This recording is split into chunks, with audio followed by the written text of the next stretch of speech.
নমস্কার বন্ধুরা, বুঝতেই পারছেন যে আজকে টেবিল চেয়ার দিয়ে ঘেরা ঘরের মধ্যে একজন সবকিছু মেনে চলা, দূরত্ব মেনে রাখা একজন অতিথি রয়েছেন। তিনি বাজাচ্ছেন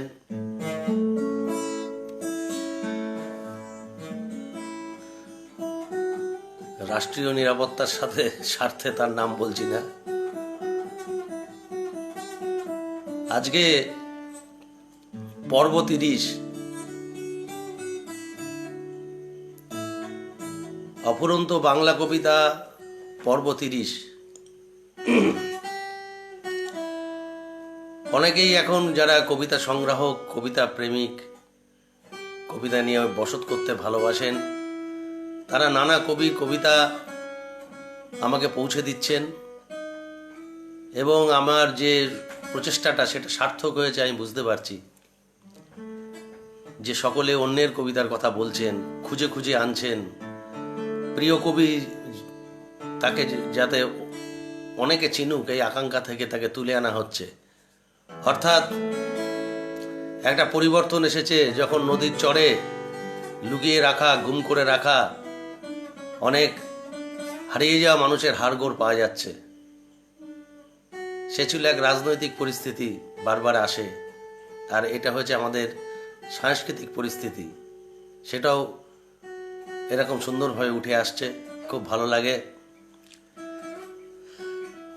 বাংলাদেশে আমার বন্ধু, বাংলাদেশের জনপ্রিয় কবি, ৯০ দশকের শক্তিশালী কবি টোকন ঠাকুর, সে একজন এখন বিশিষ্ট চলচ্চিত্রকার। টোকন ঠাকুর আমার বন্ধু, বাংলাদেশের ৫০-এর দশকের বিশিষ্ট কবি। পশ্চিমবঙ্গে তার খোঁজ কমজনই রাখেন। আবু জাফর ওবায়দুল্লাহ তার একটি দীর্ঘ কবিতা পাঠিয়েছেন, সেটা কবিতা এবং কবিতা যাপন সম্পর্কিত একটি অসাধারণ কবিতা। এই কবিতাটা প্রত্যেকের জানা উচিত। কবিতার নাম আমি কিংবদন্তির কথা বলছি। কবি আবু জাফর ওবায়দুল্লাহ। আমি আমার পূর্বপুরুষের কথা বলছি। তার করতলে পলিমাটির সৌরভ ছিল, তার পিঠে রক্ত জবার মতো ক্ষত ছিল। তিনি অতিক্রান্ত পাহাড়ের কথা বলতেন, অরণ্য এবং সাপদের কথা বলতেন, পতিত জমি আবাদের কথা বলতেন। তিনি কবি এবং কবিতার কথা বলতেন। জিহ্বায় উচ্চারিত প্রতিটি সত্য শব্দ কবিতা, কর্ষিত জমির প্রতিটি শস্যদানা কবিতা। যে কবিতা শুনতে জানে না সে ঝড়ের আর্তনাদ শুনবে। যে কবিতা শুনতে জানে না সে দিগন্তের অধিকার থেকে বঞ্চিত হবে। যে কবিতা শুনতে জানে না সে আজন্ম কৃতদাস থেকে যাবে। আমি উচ্চারিত সত্যের মতো স্বপ্নের কথা বলছি। উনুনের আগুনে আলোকিত একটি উজ্জ্বল জানালার কথা বলছি। আমি আমার মায়ের কথা বলছি। তিনি বলতেন, প্রবহমান নদী যে সাঁতার জানে না তাকেও ভাসিয়ে নিয়ে যায়। যে কবিতা শুনতে জানে না সে নদীতে ভাসতে পারে না। যে কবিতা শুনতে জানে না সে মাছের সঙ্গে খেলা করতে পারে না। যে কবিতা শুনতে জানে না সে মায়ের কোলে শুয়ে গল্প শুনতে পারে না। আমি কিংবদন্তির কথা বলছি। আমি আমার পূর্বপুরুষের কথা বলছি। আমি বিচলিত স্নেহের কথা বলছি। গর্ভবতী বোনের মৃত্যুর কথা বলছি। আমি আমার ভালোবাসার কথা বলছি। ভালোবাসা দিলে যা মরে যায়, ভালোবাসা দিলে মা মরে যায়। যুদ্ধ আসে ভালোবেসে, মায়ের ছেলেরা চলে যায়। আমি আমার ভাইয়ের কথা বলছি। যে কবিতা শুনতে জানে না সে সন্তানের জন্য মরতে পারে না। যে কবিতা শুনতে জানে না সে ভালোবেসে যুদ্ধে যেতে পারে না। যে কবিতা শুনতে জানে না সে সূর্যকে হৃৎপিণ্ডে ধরে রাখতে পারে না। আমি কিংবদন্তির কথা বলছি। আমি আমার পূর্বপুরুষের কথা বলছি। তার পিঠে রক্ত জবার মতো ক্ষত ছিল, কারণ তিনি কৃতদাস ছিলেন। আমরা কি তার মতো কবিতার কথা বলতে পারবো? আমরা কি তার মতো স্বাধীনতার কথা বলতে পারবো? তিনি মৃত্তিকার গভীরে কর্ষণের কথা বলতেন, অবগাহিত ক্ষেত্রে পরিচ্ছন্ন বীজ বপনের কথা বলতেন, সবৎসা গাভীর মতো দুগ্ধবতী শস্যের পরিচর্যার কথা বলতেন। তিনি কবি এবং কবিতার কথা বলতেন। যে কর্ষণ করে তার প্রতিটি শ্বেদ বিন্দু কবিতা, কর্ষিত জমির প্রতিটি শস্যদানা কবিতা। যে কবিতা শুনতে জানে না শস্যহীন প্রান্তর তাকে পরিহাস করবে। যে কবিতা শুনতে জানে না সে মাতৃস্তন্য থেকে বঞ্চিত হবে। যে কবিতা শুনতে জানে না সে আজন্ম ক্ষুধার্ত থেকে যাবে। যখন প্রবঞ্চক ভূস্বামীর প্রচণ্ড দাবদাহ আমাদের শস্যকে বিপর্যস্ত করল, তখন আমরা শ্রাবণের মেঘের মতো যূথবদ্ধ হলাম। বর্ষণের স্নিগ্ধ প্রলেপে মৃত মৃত্তিকাকে সঞ্জীবিত করলাম। বাড়ি সিক্ত ভূমিতে পরিচ্ছন্ন বীজ বপন করলাম। সুগঠিত শ্বেদ বিন্দুর মতো শস্যের সৌকর্য অবলোকন করলাম এবং এক অবিশ্বাস্য আঘ্রাণ নিঃশ্বাস গ্রহণ করলাম। তখন বিষসর্প প্রভুগণ অন্ধকার গহ্বরে প্রবেশ করল এবং আমরা ঘন সন্নিবিষ্ট তাম্রলিপির মতো রৌদ্রালোকে উদ্ভাসিত হলাম। তখন আমরা সমবেত কণ্ঠে কবিতাকে ধারণ করলাম। দিগন্ত বিদীর্ণ করা বজ্রের উদ্ভাসন কবিতা, রক্ত জবার মতো প্রতিরোধের উচ্চারণ কবিতা। যে কবিতা শুনতে জানে না পলিমাটির সৌরভ তাকে পরিত্যাগ করবে। আমি কিংবদন্তির কথা বলছি। আমি আমার পূর্বপুরুষের কথা বলছি। তিনি স্বপ্নের মতো সত্য ভাষণের কথা বলতেন, সুপ্রাচীন সঙ্গীতের আশ্চর্য ব্যাপ্তির কথা বলতেন। তিনি কবি এবং কবিতার কথা বলতেন। যখন কবিকে হত্যা করা হলো তখন আমরা নদী এবং সমুদ্রের মোহনার মতো সৌভ্রাত্রে সম্মিলিত হলাম। প্রজ্বলিত সূর্যের মতো অগ্নিগর্ভ হলাম। ক্ষিপ্রগতি বিদ্যুতের মতো ত্রিভুবন পরিভ্রমণ করলাম এবং হিংস্র ঘাতক নত জানু হয়ে কবিতার কাছে প্রাণ ভিক্ষা চাইল।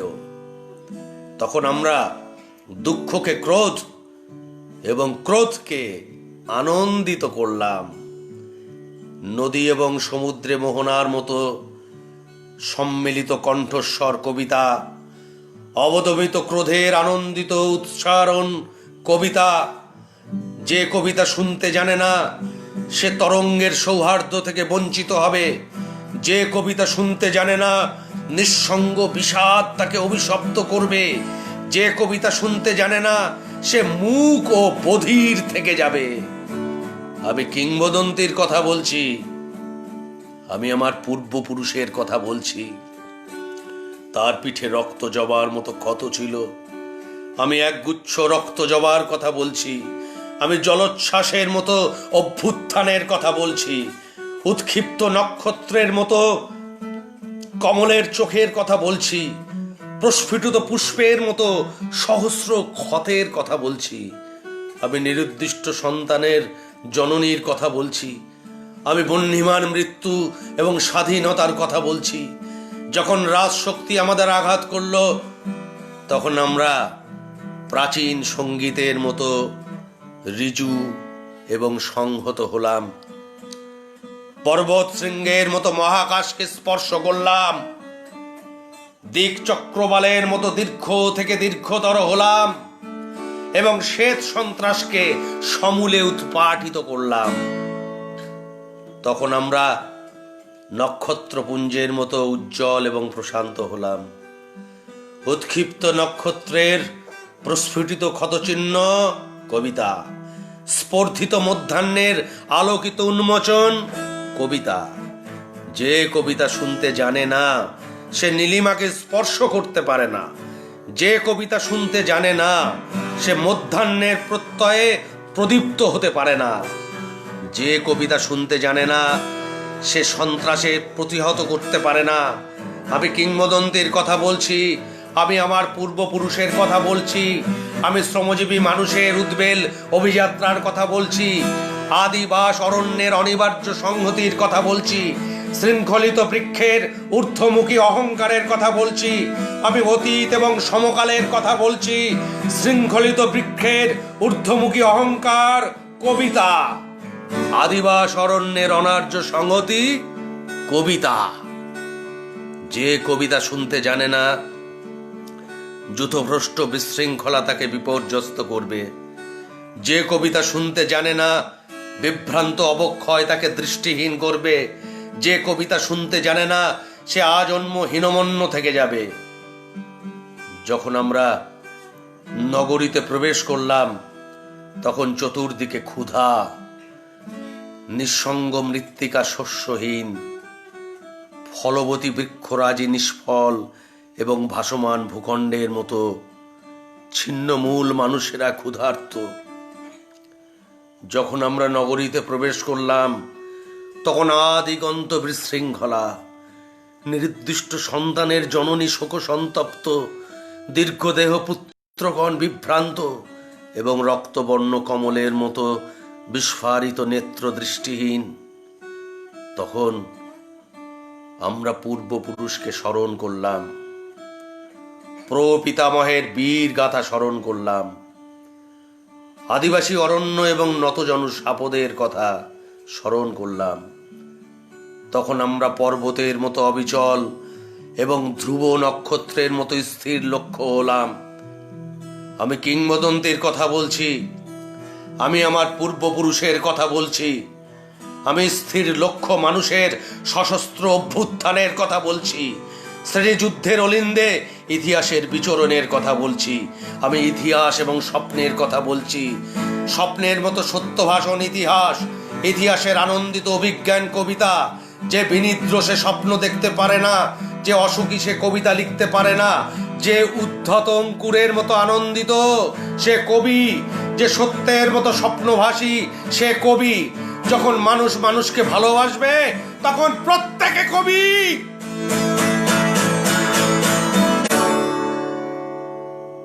আমি কিংবদন্তির কথা বলছি, আমি আমার পূর্বপুরুষের কথা বলছি, আমি বিচলিত বর্তমান এবং অন্তিম সংগ্রামের কথা বলছি। খণ্ডযুদ্ধের বিরতিতে আমরা ভূমিকর্ষণ করেছি, হত্যা এবং ঘাতকের সংকীর্ণ ছায়াপথে পরিচ্ছন্ন বীজ বপন করেছি এবং প্রবহমান নদীর সুকুমার দাক্ষিণ্যে শস্যের পরিচর্যা করেছি। আমাদের মুখাবয়ব অসুন্দর, কারণ বিকৃতির প্রতি ঘৃণা মানুষকে কুশ্রী করে দেয়। আমাদের কণ্ঠস্বর রূঢ়, কারণ অন্যায়ের বিরুদ্ধে ক্ষোভ কণ্ঠকে কর্কশ করে তোলে। আমাদের পৃষ্ঠদেশে নাক কর্তৃক ক্ষতচিহ্ন, কারণ উচ্চারিত শব্দ আশ্চর্য বিশ্বাসঘাতক, আমাদেরকে বারবার বদ্ধভূমিতে উপনীত করেছে। আমি কিংবদন্তির কথা বলছি, আমি আমার পূর্বপুরুষের কথা বলছি। আমার সন্তানেরা, আমি তোমাদের বলছি, যেদিন প্রতিটি উচ্চারিত শব্দ সূর্যের মতো সত্য হবে, সেই ভবিষ্যতের কথা বলছি, সেই ভবিষ্যতের কবিতার কথা বলছি। আমি বিশ্ব সর্বপ্রভুদের চিরপ্রয়াণের কথা বলছি, দ্বন্দ্ব এবং বিরোধের পরিসমাপ্তির কথা বলছি, সুতীব্র ঘৃণার চূড়ান্ত অবসানের কথা বলছি। আমি সুপুরুষ ভালোবাসার সুকণ্ঠ সঙ্গীতের কথা বলছি, যে কর্ষণ করে শস্যের সম্ভার তাকে সমৃদ্ধ করবে, যে মৎস্য লালন করে প্রবহমান নদী তাকে পুরস্কৃত করবে, যে গাভীর পরিচর্যা করে জননীর আশীর্বাদ তাকে দীর্ঘায়ু করবে, যে লৌহখণ্ডকে প্রজ্বলিত করে, ইস্পাতের তরবারি তাকে সশস্ত্র করবে। দীর্ঘদেহ পুত্রগণ, আমি তোমাদের বলছি, আমি আমার মায়ের কথা বলছি, বোনের মৃত্যুর কথা বলছি, ভাইয়ের যুদ্ধের কথা বলছি, আমি আমার ভালোবাসার কথা বলছি, আমি কবি এবং কবিতার কথা বলছি।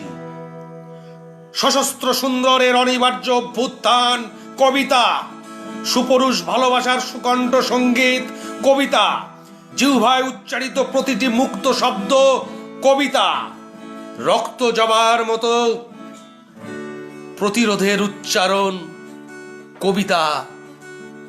আমরা কি তার মতো কবিতার কথা বলতে পারবো? আমরা কি তার মতো স্বাধীনতার কথা বলতে পারবো? আমরা কি তার মতো কবিতার কথা বলতে পারবো? আমরা কি তার মতো স্বাধীনতার কথা বলতে পারবো?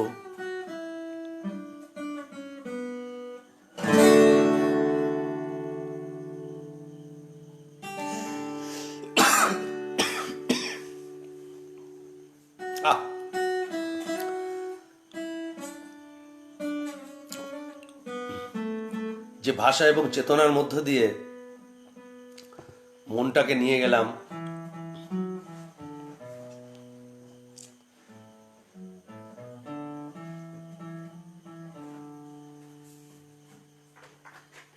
সেটা যে কি আমাকে একটা কি বশ করলো, আপনাদের কেমন লেগেছে বুঝতে পারি না। ফেসবুকের মন্তব্য সাধারণত সংক্ষিপ্ত এবং একই রকম হয়। তবু যারা এই সময় কবিতাকে ছুঁয়ে থাকার জন্যে এইটাতে আসেন এবং একটু আসতে দেরি করলে আপনারা বলতে থাকেন দেরি হচ্ছে কেন, আমি আপনাদের কাছে কৃতজ্ঞ, নতজানু। কিন্তু আমরা সকলে মিলেই আসলে সৎ কবিতার কাছে নতজানু এবং কৃতজ্ঞ। সৎ কবিতা পড়লে এরকম ঘাম হয়, শুনতে শুনতে আপনাদের শিহরণ হয়, বোধে চেতনায় ধাক্কা দেয়, এবং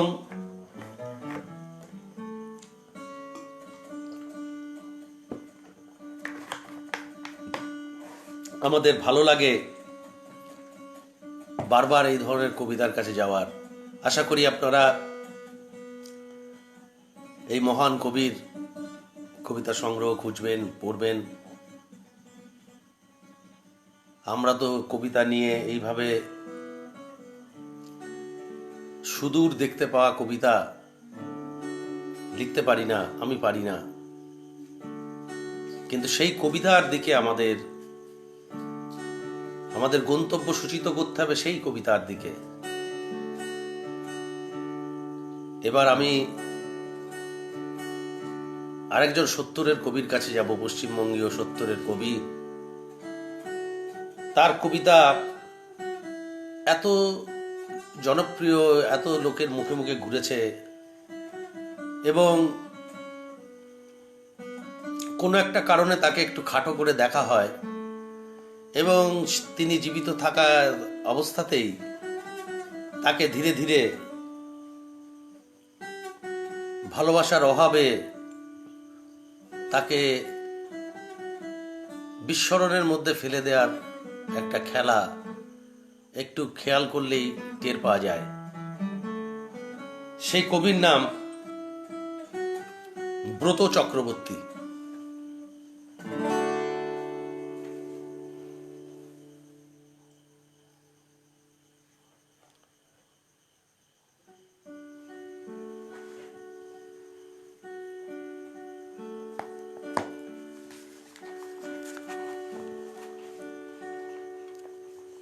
সেই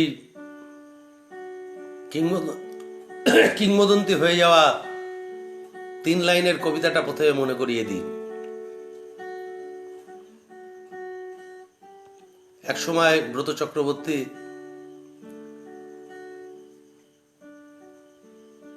1 লাইন 2 লাইনের অনেক কবিতা লিখেছিলেন। সেগুলো যেমন যেতে হলে একটু ঝুঁকি নিয়ে মোহনার দিকে যাওয়াই ভালো, সে আমরা পাথিরামে দাঁড়িয়ে পড়ে পড়ে প্রায় মুখস্থ হয়ে গেছিল সেই বই, তখন আমাদের কাছে কম ছিল। ব্রত চক্রবর্তীর সেই বিখ্যাত 3 লাইন, যা সবসময় আমাদের প্রত্যেকটা বাঁকে, জীবনের প্রত্যেকটা বাঁকে যখন আমাদেরকে একটা সিদ্ধান্ত নিতে হয়, একটা সন্ধি করতে হয়, একটা সম্পর্ক করতে হয়, নানা স্তরে ছড়িয়ে পড়তে পারে এই 3 লাইন। আপনারা সকলেই জানেন, একটু মনে করিয়ে দিই শুধু।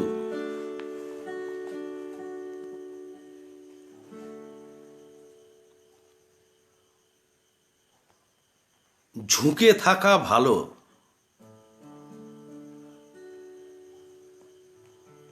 ঝুঁকে থাকা ভালো, কিন্তু খুব ঝুঁকে গেলে সমস্ত পৃথিবী ভাবে দিতে নয় কুড়োতে এসেছে।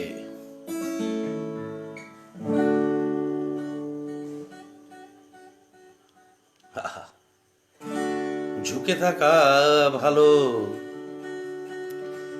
কিন্তু খুব ঝুঁকে গেলে সমস্ত পৃথিবী ভাবে দিতে নয় কুড়োতে এসেছে।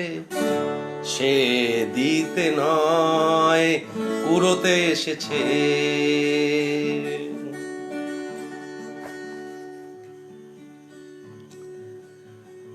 1999 লেনিন, 1999 কবিতাটির নাম ব্রত চক্রবর্তী। লেনিন বা মার্কস, গান্ধী বা সুভাষ, ছেলেটা কারুর নয়, ছেলেটা ছেলেটাই। কাগজ কুড়োতে কুড়োতে ছেলেটা ভাবছিল,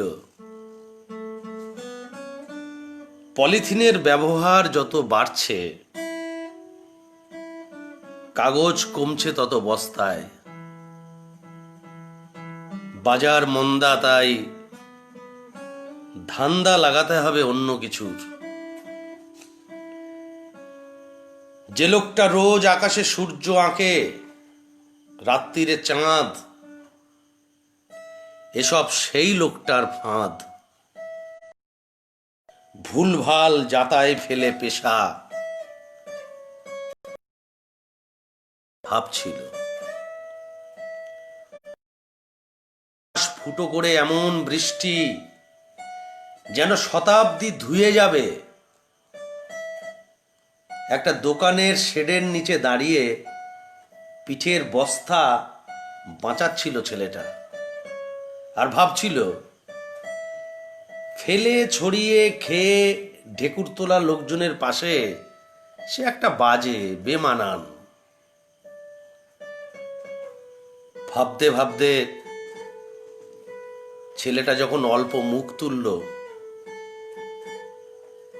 গলার শিরা ফোলালো, নিজের দুপায়ে দাঁড়াতে দাঁড়াতে হাত দুটোকে বজ্রমুষ্টি করলো, দূর থেকে আমার মনে হলো ছেলেটা অল্প লেনিন, অল্প মার্কস, অল্প গান্ধী, আর বাকিটা সুভাষ।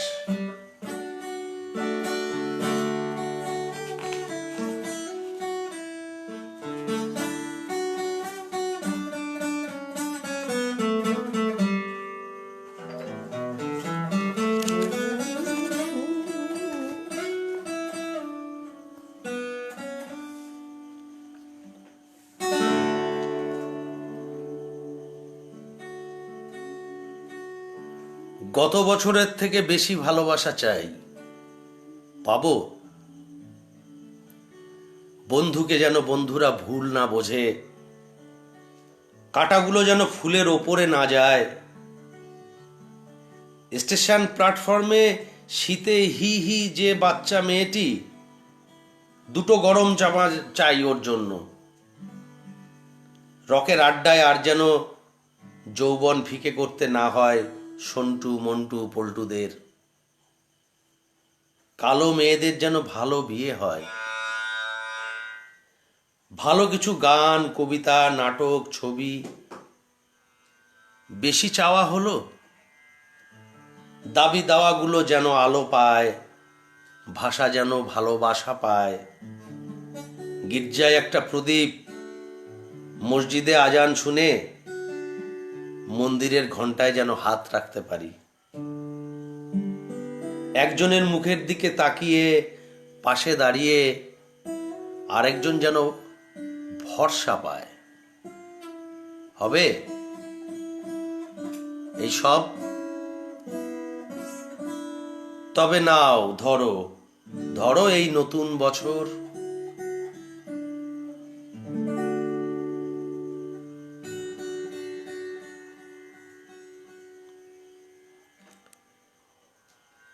প্রতুতার একটা বিখ্যাত কবিতা মিলিদি,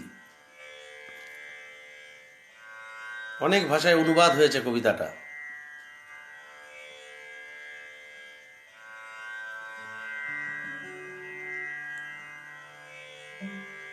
অনেক দিন পর রাস্তায় তোমাকে দেখলাম মিলিদি, বুড়ি হয়ে গেছো। না থাক বর্ণনা।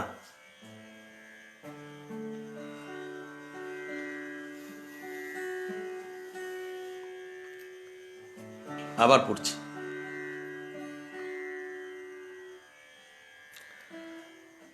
অনেক দিন পর রাস্তায় তোমাকে দেখলাম মিলিদি, বুড়ি হয়ে গেছো। না থাক বর্ণনা, তবে ভারী কষ্ট হলো।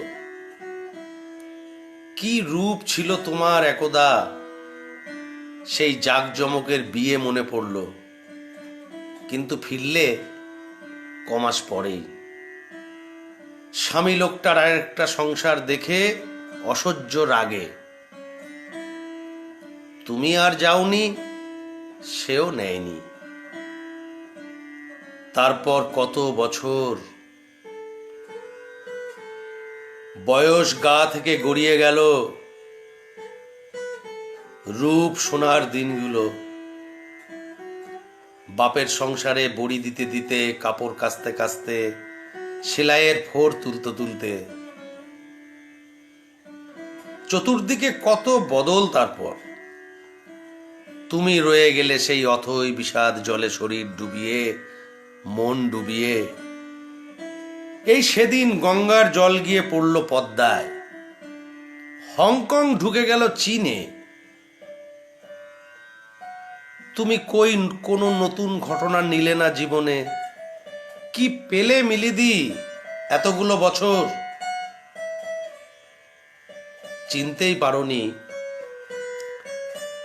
নাম ধরে ডাকতে থমকে দাঁড়ালে, অল্প মুখ তুললে, চোখ। আর আমি ভীষণ চমকাই দেখে সিথির ধুধু আলপথের পাশে এক চিলতে সিঁদুর। আজও আজও ভীষণ রাগ হলো হঠাৎ। তারপরে অসহায় হয়ে যাই তোমার কথা ভেবে মিলিদি। ধুধু আলপথ দেখি, তিলক ফোঁটার মতন ওই এক চিলতে সিঁদুর দেখি, আর মনে মনে বলি, দুটো নদী পারল পরস্পরের ঢেউ মেলাতে, দুটো দেশ পারল, আর দুজন মানুষ পারে না।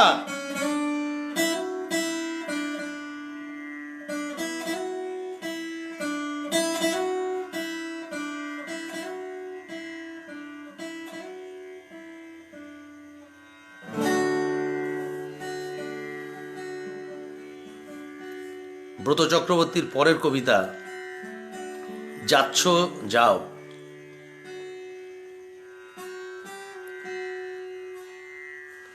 তোমার ওপর বঞ্চনাগুলোর কি শোধ নিতে পেরেছ এতদিনে? বর্ষার ফলা অপমানগুলোর, তোমার কৃষ্ণ হৃদয়ে সাদা প্রত্যাখ্যানগুলোর? হয়তো পেরেছ। কিছু কিছু খবর যে পাই না তা নয়, তবে সবটা নয়। বাইরের কাঠিন্যের আড়ালে হারিয়ে গেছে তোমার মানবিক রূপ। শোনা কথা, এতদিনে নিশ্চয় খোসার বিরোধিতা তছনছ করে তোমার শ্বাস জলের খবর জানাতে পেরেছ পৃথিবীকে। পাঁচিলের ওপারে বাগান, তার বুক চিরে তোমার নিজের রাস্তা গেছে অন্যদের দিকে। লাফ দিয়ে পাঁচিল টপকে তুমি ওপারে যেও না, বদনাম হবে। বরং ফটকে পৌঁছবার রাস্তাটা ধরো। একটু দেরি হবে, হোক, যাচ্ছ যাও। কাঁটা পাথর রোদ বৃষ্টি তুফান তাদের নমুনা পরীক্ষা করছে তোমার শরীরে। আমি খুশি হচ্ছি এই ভেবে যে পুরোপুরি যোগ্য হয়ে তুমি গিয়ে পৌঁছবে তোমার নিজের কাছে।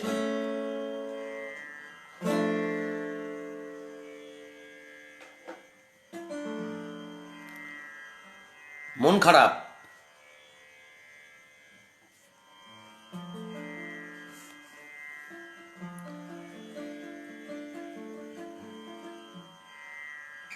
ব্রত চক্রবর্তী। যেদিন বড় অফিসারের মন খারাপ হয় সেদিন তিনি ছোট অফিসারকে ডেকে বলেন, হ্যালো চ্যাটার্জি, অনিমা কেমন আছে? যেদিন ছোট অফিসারের মন খারাপ হয় সেদিন তিনি বেয়ারাকে ডেকে বলেন, ওহে ঘনশ্যাম, তোমার মেয়েরা কেমন? অনিমারা ভালোই থাকে পৃথিবীর দুধে ও জ্যোৎস্নায়। ঘনশ্যামের মেয়েদের অত ঘন ঘন অসুখ নেই। তবু ওই যে এক একদিন বিকেল বেলায় অফিস ফাইল থেকে উঠে এসে এক মায়াবী পাখি ডাকতে শুরু করে, চারিদিকের সবকিছু কেমন ঝাপসা করে দেয়। দরজা ও দেরাজ, জানলা ও টেবিল, টাইপ মেশিন ও টাইপ করা চিঠিপত্র, ধীর পায়ে তারা সবাই এসে দাঁড়ায় টেলিফোন রিসিভারের কাছে। বড় ছোট অফিসার সেদিন ভুলে যান পৃথিবীতে কার কার অসুখ, পৃথিবীতে কার কোনো অসুখ নেই। পদমর্যাদা ভুলে তখন বড় অফিসার ছোট অফিসারকে ডেকে বলেন, হ্যালো চ্যাটার্জি, অনিমা কেমন আছে? ছোট অফিসার তার বেয়ারা ঘনশ্যামকে ডেকে বলেন, ওহে ঘনশ্যাম, শ্যাম, তোমার মেয়েরা কেমন?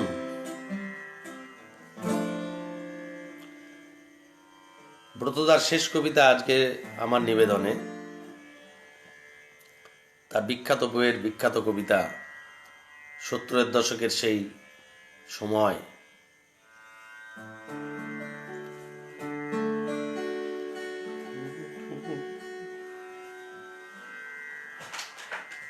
আগুনের মাঝখানে।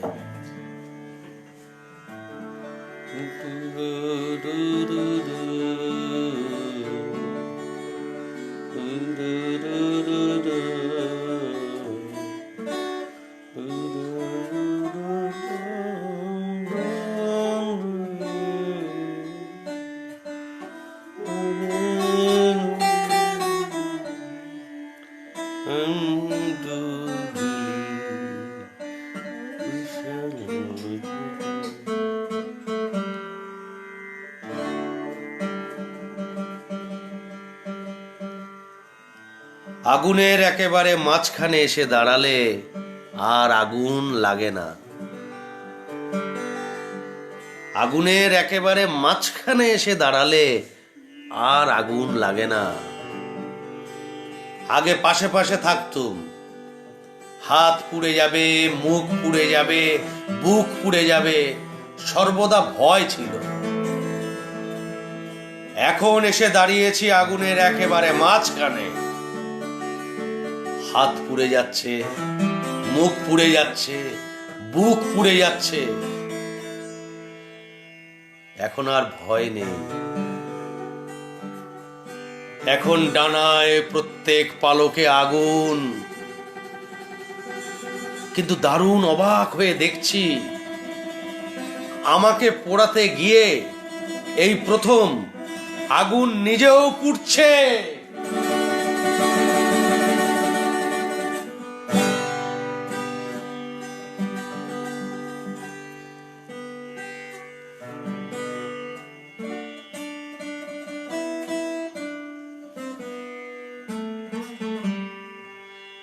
বন্ধুরা, কি সব কবিতা!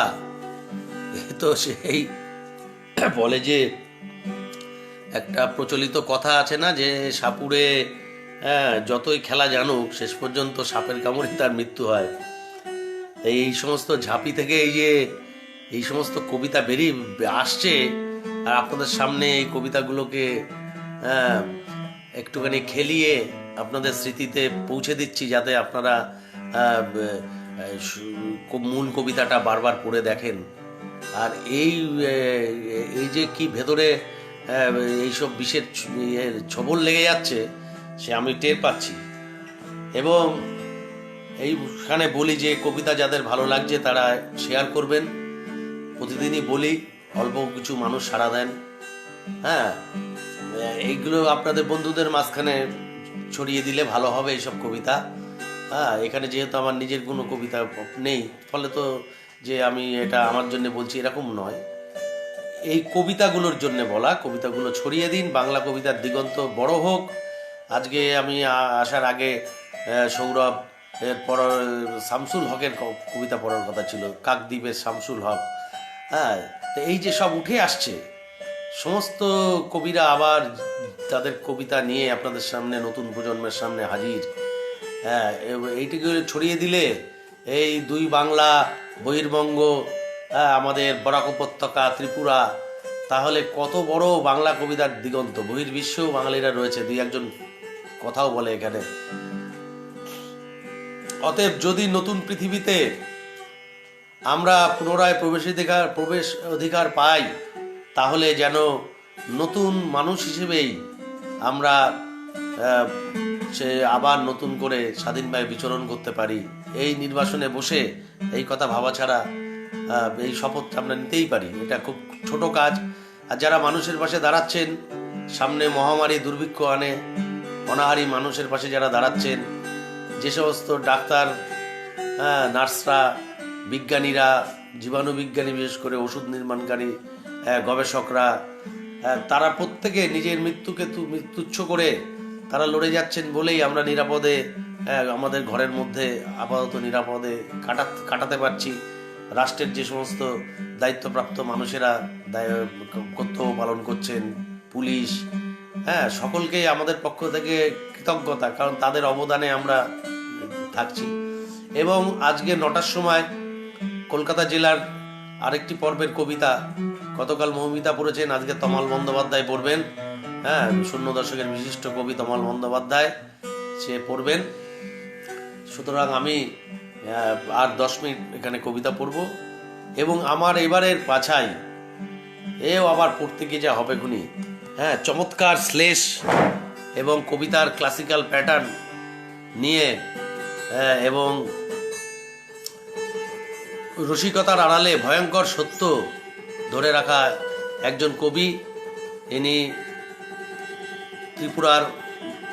ত্রিপুরার বাসিন্দা, আমাদের সময়ের কবি, কিন্তু তার কথা অনেকে এখানে জানে, কিন্তু অগ্রজরা জানে। 9 দশকের আলোচনায় তার কথা এখানে পশ্চিমবঙ্গে বলে না। তো বাংলা ভাষার আবার পশ্চিমবঙ্গ, ত্রিপুরা, বাংলাদেশ এসব কি তা জানি না। এই কবিকে মোকাবিলা করার ক্ষমতা 9 দশকের আমরা তথাকথিত যাদের নামটাম ঘোরাফেরা করে পশ্চিমবাংলায়, তাদের অনেকেরই এর পাশে নিজেদের কবিতাটা রেখে সমুজ্জ্বল থাকা একটা কঠিন লড়াই হয়ে যাবে। এবং কবিতে এই যে কবিতার নিবেদনের, কবিতা নির্মাণের যে লড়াই, এটা তো স্বাস্থ্যকর, কিন্তু কাউকে আসতে দেওয়া হয় না, সেইটা নিয়ে একটু খারাপ লাগে। তাই এই কবির নাম প্রবুদ্ধ সুন্দর কর। প্রবুদ্ধ সুন্দর কর। প্রবুদ্ধ এমন একটা ছেলে যে তাকে আমার ভালো লাগে নানা কারণে। তার একটি কারণ হচ্ছে যে সে অন্য বন্ধুদের কবিতার কথা সবসময় বলে। এবং ত্রিপুরার কবিতা নিয়ে সে একটি সংকলন সম্পাদনা করেছে, যেটা একটা ঐতিহাসিক কাজ হয়েছে। হ্যাঁ, এবং আমি এই যে কবিতা শোনাই আপনাদের 200-300 জন মানুষের মাঝখানে, আপনারা ছড়িয়ে দিলে আর একটু বেশি মানুষ শোনে, তা সেইটাতে কিন্তু সে স্বতঃপ্রবৃত্ত হয়ে প্রায়, হ্যাঁ, সে তার বন্ধুদের কবিতা দিতে থাকে। তো সেই জন্যে প্রবুদ্ধকে আমি খুব ভালোবাসি। আমি এরকমটা বলি অনেক সময় যে গৌতম, আমাদের জলপাইগুড়ির গৌতম গুহরায়, আর আগরতলার প্রবুদ্ধ সুন্দর কর, আর বাংলাদেশের শামীম রেজা, আর আমরা 4 ভাই 4 জায়গায় ছড়িয়ে আছি।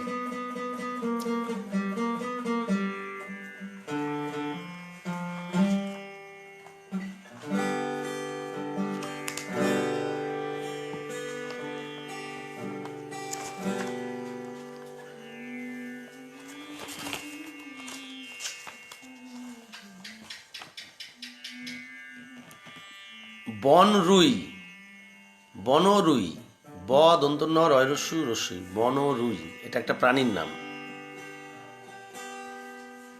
প্রবুদ্ধ সুন্দর কর।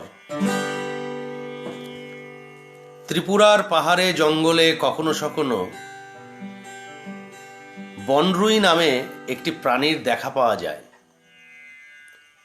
ছোটখাটো গড়নের এই প্রাণীটি নিরীহ হিসেবেই পরিচিত। দাঁতহীন ছোট্ট মুখ, সারা গায়ে রুই মাছের পাতির মতো বড় বড় গোল গোল আঁশ আছে বলেই হয়তো এর নাম বনরুই। ধারালো আঁশের এই প্রাণী বাইরের আক্রমণ থেকে নিজেকে বাঁচাতে মুহূর্তেই শরীরটিকে চাকার মতো গুটিয়ে গড়িয়ে যেতে পারে।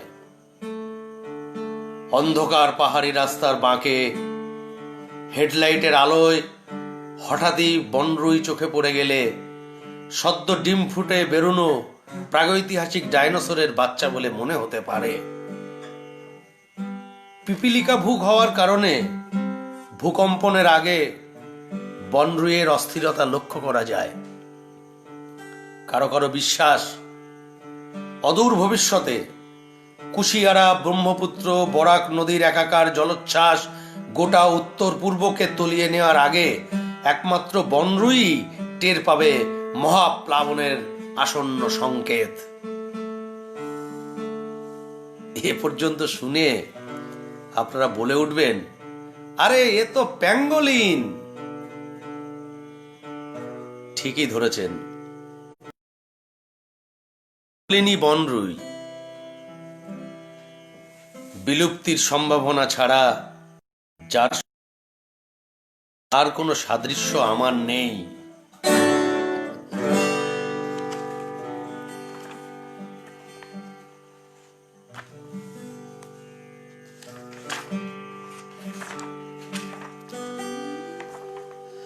নাভি। অবিনশ্বর ভেবেছি এতদিন যেসব লেখাকে, সেই সব লেখালেখি থেকে আজ ভেসে আসে চাপা হরিধ্বনি। যাদের হাততালিতে প্রেক্ষাগৃহ ফেটে পড়েছিল, তাদের বিদগ্ধ মুখ শ্মশান বন্ধুর মতো অভিব্যক্তিহীন। পাট্টা কোলাহল ছেড়ে উঠে আসে ডোম। একমাত্র সেই জানে নাভি পুড়ে ছাই হতে অনেক সময় নেয়। আগুনে পড়ে না নাভি বাবু। শ্রম ও সময় বাঁচাতে এইটুকু মিথ্যে ছাই বাতাসে উড়িয়ে মাতাল ডোমেরা চিতার আলোয় আর চোখে মেপে নেয় বিশ্বাসযোগ্যতা। আমাদের লেখালেখি ডোম প্রচারিত সেই গুজবের নাভি।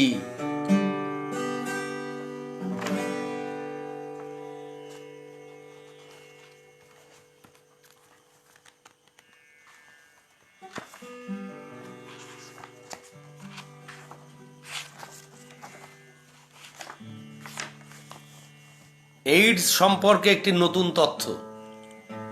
কবিতার নাম এইডস সম্পর্কে একটি নতুন তথ্য। এতদিন আপনার মতো আমরাও জানতাম সূঁচ খুর, কাঁচি আর অসুরক্ষিত যৌনতা থেকে এইডস হতে পারে। এতদিন আমাদের মতো আপনিও জানতেন ড্রাগসের সিরিঞ্জ বিপজ্জনক, সেলুন মোটেই নিরাপদ নয়, বহুগমন তো আরো ভয়ঙ্কর। তবে এতদিন ধরে আমরা যা জানতে পেরেছি তা আপনি আজও জানতে পারেননি। আমরা জেনেছি শুধু সূঁচ, খুর, কাঁচি আর পলিগ্যামি নয়, পুরস্কার এবং সম্বর্ধনাও আপনার প্রতিরোধ ক্ষমতাকে তিলে তিলে শেষ করে দিতে পারে। এভাবেই মঞ্চে পুরস্কার নিতে নিতে কিংবা সম্বর্ধনা পেতে পেতে আপনিও একদিন প্রতিরোধ ক্ষমতা হারিয়ে পুরো পরিষদের গাড়ির অপেক্ষায় থাকবেন। আর আপনার লাশ ঘিরে কৌতূহলী ভিড়ের ভেতর ফিসফিস শোনা যাবে। কেউ কেউ ভাববে আপনি ড্রাগস দিতেন, কেউ কেউ আপনাকে মেধাবী লম্পট ভেবে মুচকি হাসবে। পুরস্কার কিংবা সম্বর্ধনার ব্যাপার কারো মাথায় আসবে না।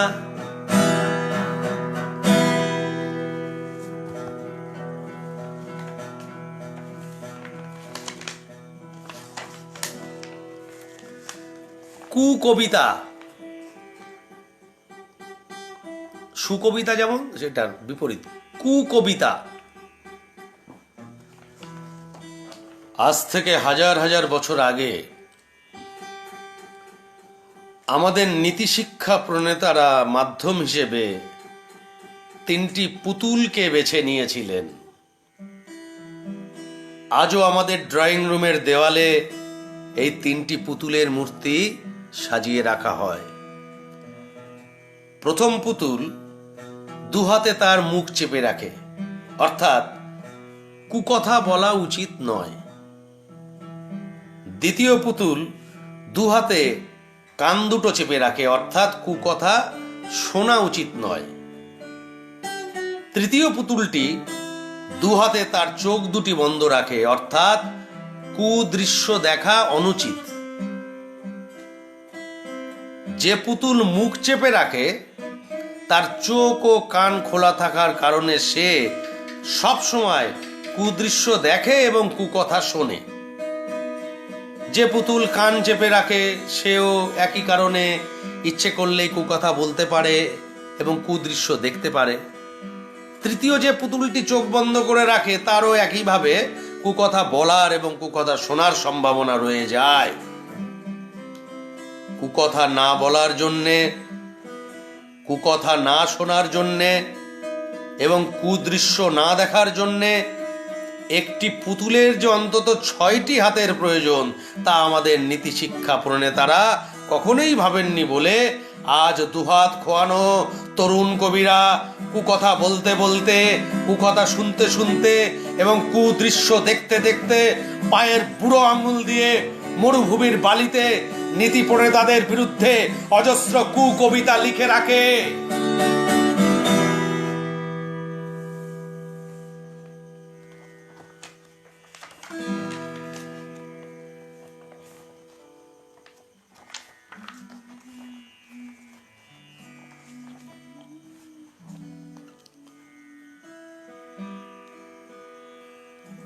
দুষ্টু প্রেমিক প্রবুদ্ধ সুন্দরের একটি বিখ্যাত কবিতা ফিসফাস।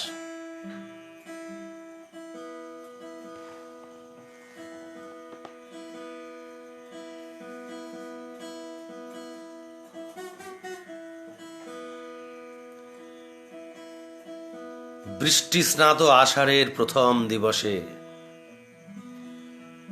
নীল গোধূলি সন্ধির মেয়েদের ফিসফাস শোনা যায়। পরস্পর বলাবলি করে, আয় সই, এই সান্ধ্য আলো ছায়াকে আমরা প্রবুদ্ধ সুন্দর বলে ডাকি।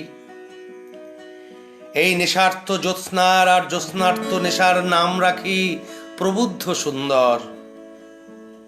আমাদের স্বামীদের আর অতি বৈবাহিক প্রেমিকের নাম দিই প্রবুদ্ধ সুন্দর। আমাদের বাৎসল্যের স্বেচ্ছা গর্ভপাত রজত দর্শনের নিবৃত্তির নাম হোক প্রবুদ্ধ সুন্দর। আমাদের অনিদ্রার কুয়াশার শিব চতুর্দশী বিবাহ বিচ্ছেদ আর ধর্ষণের নাম হোক প্রবুদ্ধ সুন্দর। প্রেমের চিঠিগুলির যৌন কাতরতা আর অবদমনের নাম যদি প্রবুদ্ধ সুন্দর, আমাদের স্বাভাবিক মৃত্যু, কোমা আর আত্মহত্যার একক তবে প্রবুদ্ধ সুন্দর।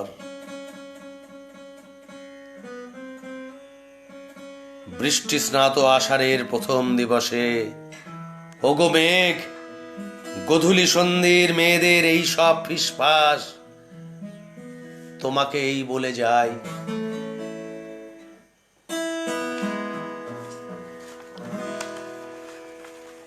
আজকের আয়োজনের শেষ মুহূর্ত উপস্থিত। প্রবুদ্ধ সুন্দর পেলে তো পুরোটাই পড়তে ইচ্ছে করে। সেই এক ঈশপের গল্পে কুকুর সেতুর উপর দিয়ে যাচ্ছিল মুখে মাংসখণ্ড নিয়ে, আর ছায়া দেখেছিল। ইলুশন।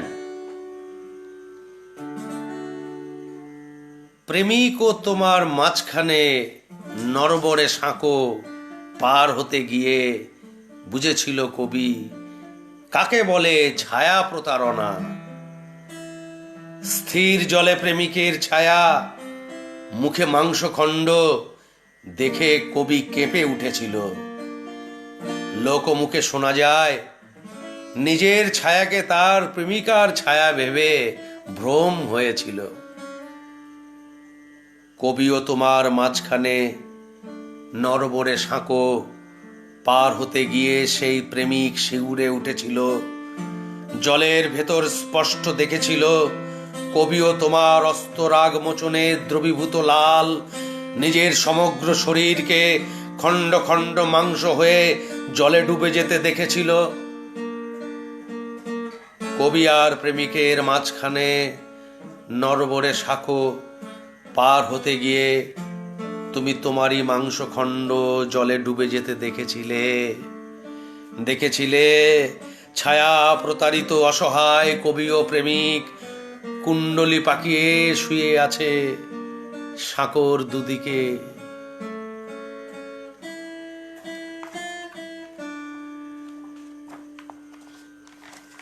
আজকের শেষ নিবেদন, নিজেকে লেখা চিঠি।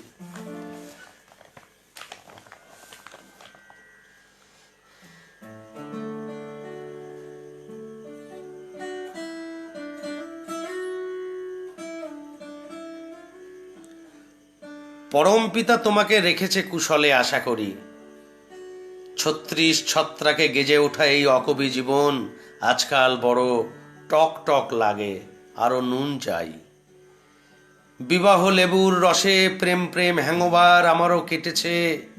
আগ্নেয়াস্ত্র ভেবে আমি এতদিন পেটে গুজে বেরিয়েছি পাতি টয় গান, যা দিয়ে নিদেন পক্ষে ছত্রভঙ্গ করা চলে পায়রা মোহন।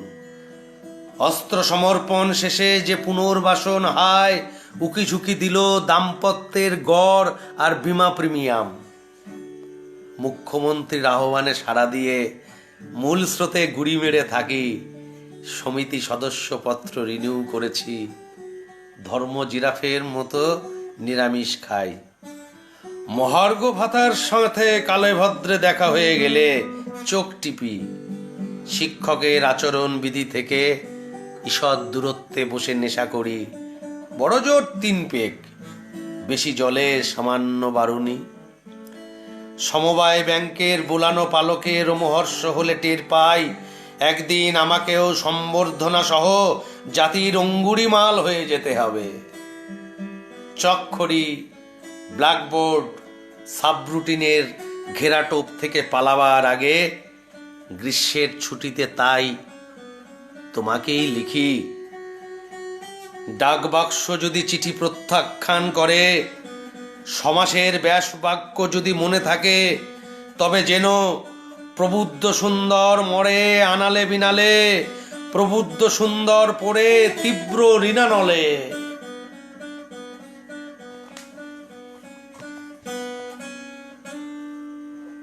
তমালের শো শুরু হয়ে গেছে। 9টার সময় তমালের কলকাতা জেলার পর্বের কবিতা পাঠে আসুন। আর আপনারা প্রবুদ্ধ সুন্দরকে নিয়ে থাকুন, শেষ রেশটা তার। নমস্কার।